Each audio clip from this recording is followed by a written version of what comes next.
Hey, it's Amanda. I just wanted to do a quick study on love and purity and how it relates to singles. So I was going to be studying scriptural references. I wanted to begin with 1 Corinthians 13. And basically, before I even begin, the basis of doing this study is to encourage the singles who are out there. Here it is Friday night, well, really early Saturday morning. How do you overcome the temptations? How do you overcome the loneliness? What do you do in terms of when you're being tempted and, when you're just feeling lonely and feeling like you want companionship or feeling entitled because you've been, disciplining yourself? Well, this will help encourage you because it will help to solidify your value. First of all, know that the Lord loves you, know that God loves you, and if you can start with that premise, you can pretty much build upon it from anywhere. Learn the power of forgiveness. The Bible encourages us to forgive that we be forgiven. So really, when you deal with these emotions that are pretty much rooted in fear, which God didn't give us, he says he hasn't given us a spirit of fear, but a power, love, and a sound mind. When you can operate from a position of humility, humbling yourself, but also being bold of who you are in Christ and your relationship with the Lord, then it will directly influence the decisions that you make. So with that said, I want to go to 1 Corinthians 13, and I'm going to be reading from the New International Version. Okay. 1 Corinthians 13, starting at verse 1. If I speak in the tongues of men or of angels, but do not have love, I'm only a resounding gong or a clanging cymbal. If I have the gift of prophecy and can fathom all mysteries and all knowledge, and if I have a faith that can move mountains but do not have love, I am nothing. If I give all I possess to the poor and give over my body to hardship that I may boast, but do not have love, again, nothing. I gain nothing. Love is patient. Love is kind. It does not envy. It does not boast. It is not proud. It does not dishonor others. It is not self-seeking. It is not easily angered. It keeps no record of wrongs. Love does not delight in evil, but rejoices with the truth. It always protects, always trusts, always hopes, always perseveres. Love never fails, but where there are prophecies, they will cease. Where there are tongues, they will be stilled. For where there is knowledge, it will pass away. For we know in part and we prophesy in part, but when completeness comes, what is in part disappears. When I was a child, I talked like a child, I thought like a child, I reasoned like a child. When I became a man, I put the ways of childhood behind me. For now we see only a reflection as in a mirror, then we shall see face to face. Now I know in part, then I shall know fully, even as I am fully known.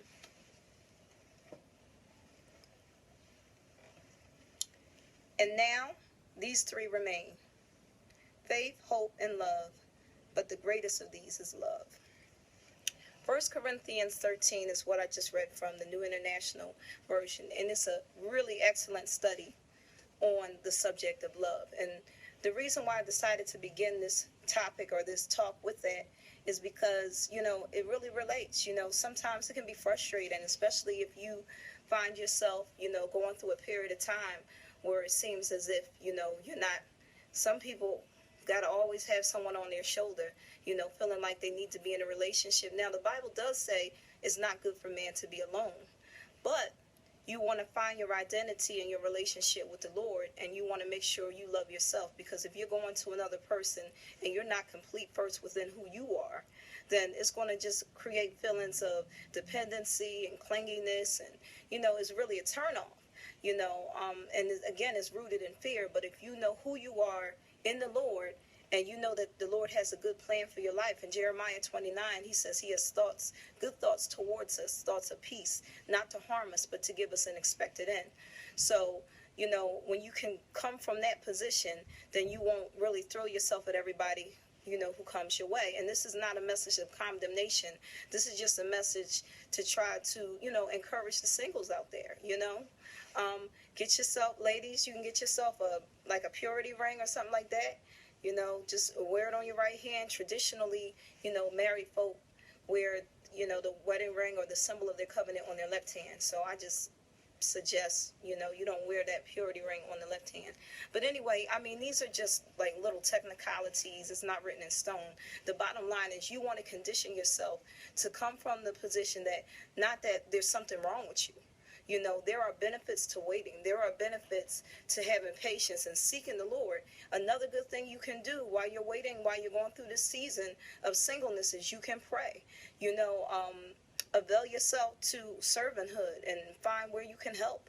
Even if you're working, even if you're, and especially may be a little difficult. Let's say you're a parent. Let's say you're someone who has children. You may be co-parenting. You can pour that energy into your children. There's so many wonderful things that you can do. It's not that you accept, this sentence of being single, but obviously, the Lord is still working on some things. So I would suggest don't jump into the first thing that comes along, and you don't want to portray yourself as too needy. But when you meditate on things like 1 Corinthians 13, it tells you, how love doesn't keep a record of the wrongs done. Many times what happens is folks, they catch somebody on a rebound. They're mad, they're angry at their last relationship, they're upset with their ex, and then it may lead to self-destructive behaviors. It could lead to just, binge spending, shopping, overeating. There are a plethora of things it can lead to, but this is how you can, you got to discipline your thoughts. As a man thinketh in his heart, so is he. This is really important to meditate upon. And when you catch a revelation that love is really important, it's not about what you say out your mouth. It's not about, what your intention is. You can have good intentions, but as I heard one of my mentors say, I'm paraphrasing it, one good action is better than 1,000 great intentions. Until you take action, until you put works to your faith, then it's basically just, something that's, sitting there with no velocity. It's a inanimate object sitting there, and until you roll that thing, it won't move. So you can, mentally think it, I think I can. That's good for, shifting your paradigm. Our thoughts are very powerful, but we give life to our thoughts when we speak, when we release it out our mouths. So you need to also check what you're allowing to enter into your eye gate, into your ear gate, the things that you're speaking out your mouth, and who your circle is. But I don't want to jump too far ahead of myself, and this is why I started with 1 Corinthians 13, because it really does break down, the essence of what love is. The Lord loves us.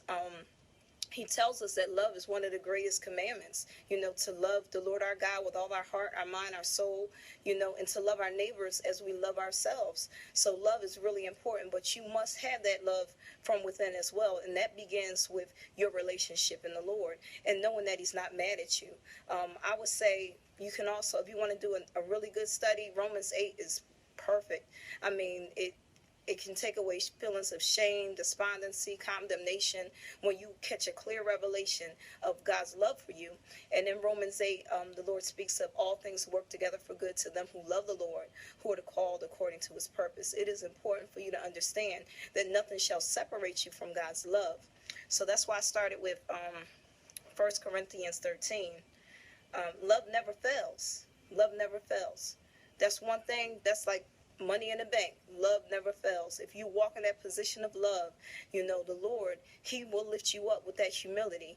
He says, humble yourself in the sight of the Lord and he'll lift you up. Sometimes, it may be difficult to turn down that text message. You may be feeling like, man, I want to feel like Stella. I want to get my group back. But see, when we walk in the spirit, we don't fulfill the lust of the flesh. And flesh and lust, it doesn't necessarily only pertain to, intimacy and all that other stuff that you would think about, but your body is a temple. So I want to get into 1 Corinthians 6 now. That's what I'm going to do. I'm going to read through 1 Corinthians 6. And here's my disclaimer here. I'm just encouraging, on a topic, that it may not pertain to you. It may not be for everybody, but it's definitely for somebody on here. There's somebody out there right now that's single, and maybe on the fence. I would say seek the Lord, diligently, pray, cry out to God. You can become an intercessor. You can be the intercessor of your family. It's not to become schizophrenic or OCD or just be in denial, but usually when you want to replace a habit, you find something else to do.